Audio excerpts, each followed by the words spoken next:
I don't know if you guys can see this, but this is how long the line is. That's how long the line is to go through airport security. It's so long. It's so long. The line is so long that I'm not even in the actual line yet. So this is what my day's been like traveling. I missed my flight. But you look at my flight was leaving at 12:24. And I want you to look at my wristwatch and tell me what time you see. What does that say? 12:44. So I was rushing to the airport thinking that I was going to fly into LAX and just get in and get out and drop off the rental car and sprint back to the airport like O.J. Simpson used to do back in the day, but that obviously didn't work for me. So, so as you can see, that's my life, and this is what I get. And I'll tell you what, missing my flight is going to cost me a ton of money. Missing this flight is I'm gonna pay big for this. I think I had to pay extra money to change my ticket, and then I get to the check-in for the luggage and find out one of my bags is overweight, and I actually unloaded some stuff thinking I got to the 50-pound mark. One of my bags was 58.9 pounds, so I was way off on that one, and then the other one was 50.7. So the brother was nice enough to not charge me anything because I was right at 50. But yeah, so this is my day. Oh, thank you. Oh, thank you so much. Thank you. So this is my day in the airport. As you can hear, a lady just helped me because I dropped my boarding pass, which would have just made my life that much more complex. But I'm not having a bad day. You know, how can you have a bad day when it's this sunny outside? LA is so beautiful. If you haven't been out here, I hope you get a chance to come because there's something about the sunshine that just makes your life better. You know, it makes you feel better. Your bones don't ache as much if you're over 40, and you know, you just have a happier disposition. And you know, I wouldn't say I'm a person that easily is affected by the mood changes of emotion, or excuse me, the emotional changes that come with the weather. But I can definitely say the sunshine does something for you. So what else is going on? Well, you know, today I had the wonderful opportunity of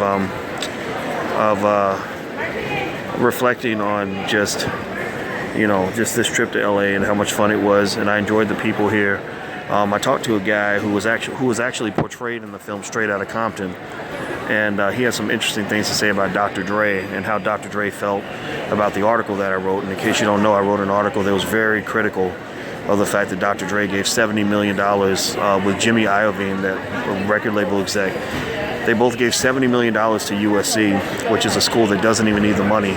But you have black colleges that are going bankrupt, you know, because they can't even get $5 million. And Dr. Dre, a black man who's made his money from black people, from selling the hood to the world and calling himself a nigga on stage in front of crowds full of white people, decides to give all that money right back to rich white people who don't even need it. And so ultimately, and you can imagine that irritated.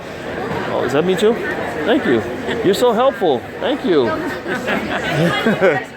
And so I was really angry about that. So I wrote an article about it. You can look it up. If you look up Dr. Boyce and Dr. Dre and USC, you'll find the article. And I just pretty much, said what.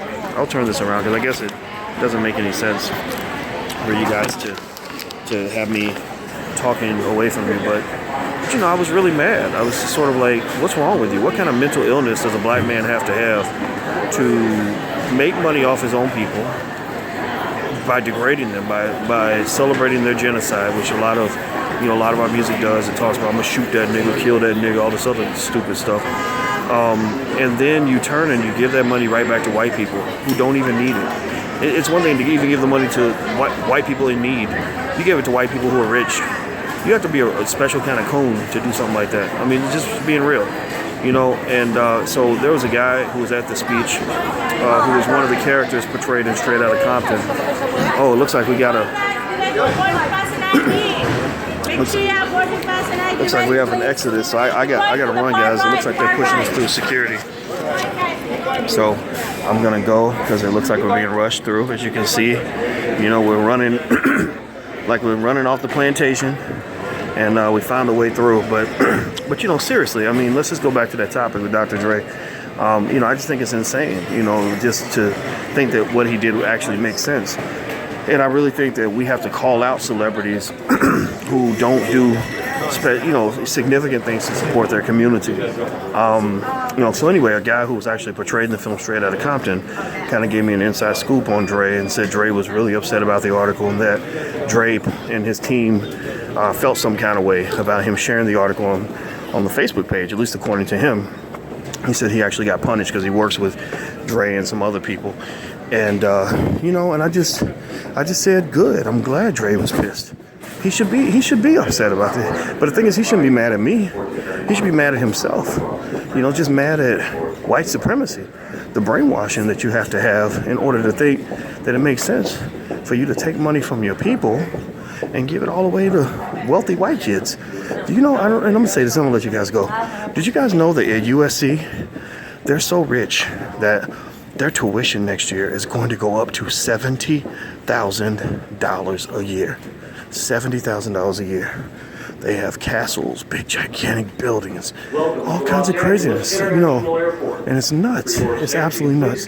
But anyway, guys, I'm about to go. I'm trying to figure out how to get through LAX, and me sitting here talking to you is probably not going to be the best way for me to remain focused. But I love talking to you, so that's why I'm kind of doing this. But I'll talk to you guys soon. And by the way, we're still on tour. We're working really hard to find appropriate venues for New York.